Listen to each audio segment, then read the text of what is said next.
অমর একুশের চেতনাকে ধারণ করে বইমেলার মধ্য দিয়ে বাংলা ভাষা ও সাহিত্য আরও ব্যাপক পরিসরে বিশ্বজুড়ে ছড়িয়ে পড়বে। আমরা একটা নতুন সময়ে আজকে এই বইমেলা উদ্বোধন করছি, নতুন বাংলাদেশে। আমরা জানি জুলাইয়ের মধ্য দিয়ে বাংলাদেশ একটা নতুন পর্বে প্রবেশ করেছে। ফলে আমি প্রথমেই এই জুলাইতে যারা শহীদ হয়েছেন তাদের প্রতি শ্রদ্ধা জানাই, এবং যারা আন্দোলন করেছেন এবং যাদের বীরত্বের কারণে বাংলাদেশ দ্বিতীয়বার স্বাধীনতা পেয়েছে তাদের সবাইকে আমি শ্রদ্ধার সাথে স্মরণ করছি।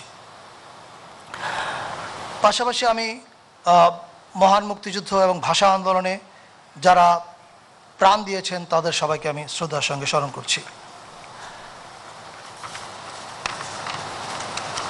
প্রিয় সুধীবৃন্দ, আমি আজকে আসলে বাংলা একাডেমি নিয়েই মূলত কিছু কথা বলবো, কারণ অন্যান্য প্রসঙ্গে অন্য অতিথিরা কথা বলেছেন ইতিমধ্যেই।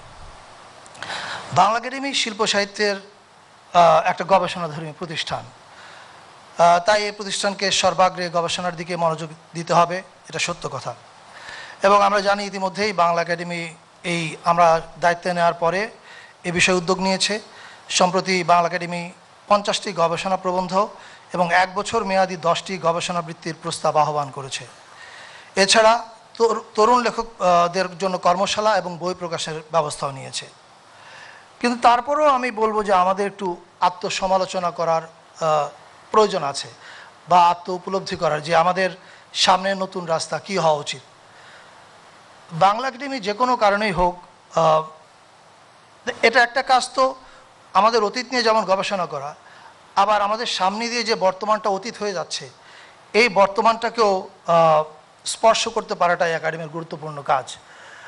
আমরা দায়িত্ব নেওয়ার পরে যেটা ফিল করতে পেরেছি যে আমাদের নতুন চিন্তা যারা উস্কে দেয়, বা নতুন ভাষ্য বা নতুন ভাষা, যে কোনো শিল্পের যে কোনো ফর্ম বা আমাদের সংস্কৃতির যে কোনো শাখার ক্ষেত্রেই এটা যারা উস্কে দেয় তাদের সঙ্গে বাংলা একাডেমির যোগাযোগটা একটু সীমিত, অনেক কম বললেই চলে। আমরা তাই মনে করেছি যে বাংলা একাডেমির একটা সার্বিক সংস্কার প্রয়োজন। আমরা সেই উদ্যোগ নিয়েছি। আপনারা কিছুদিনের মধ্যেই জানতে পারবেন লেখক, গবেষক এবং আমাদের গুরুত্বপূর্ণ চিন্তাবিদদের সমন্বয়ে আমরা একটা সংস্কার কমিটি গঠন করব, যে কমিটির কাজ হবে বাংলা একাডেমিটাকে একটা চলমান প্রতিষ্ঠানে পরিণত করা, এবং এটার সঙ্গে নতুন পুরনো চিন্তার গবেষণা যেমন হবে তেমনি নতুন চিন্তার যেন একটা সংযোগ তৈরি হয়। এই ব্রিজটা যদি আমরা করে যেতে পারি তাহলে আমরা মনে করি যে এই একাডেমিটা একটা চলমান প্রতিষ্ঠানে পরিণত হবে, এবং এটাকে আমরা আমাদের একটা গুরুত্বপূর্ণ সংস্কার কাজ হিসাবে গ্রহণ করেছি। উপস্থিত সুধীবৃন্দ, শেষে আমি বলতে চাই যে মাসব্যাপী অমর একুশে বইমেলার লেখক, পাঠক, প্রকাশক সহ সকল শ্রেণী পেশার মানুষের কাছে এটা আক্ষরিক অর্থেই প্রাণের মেলা। এ মেলায় সকল ধর্ম, বর্ণ, শ্রেণী পেশার মানুষ স্বতঃস্ফূর্তভাবে অংশগ্রহণ করবে বলে আমরা আশা করি, এবং আমরা দৃঢ়ভাবে বিশ্বাস করি অমর একুশের চেতনাকে ধারণ করে বইমেলার মধ্য দিয়ে বাংলা ভাষা ও সাহিত্য আরও ব্যাপক পরিসরে বিশ্বজুড়ে ছড়িয়ে পড়বে।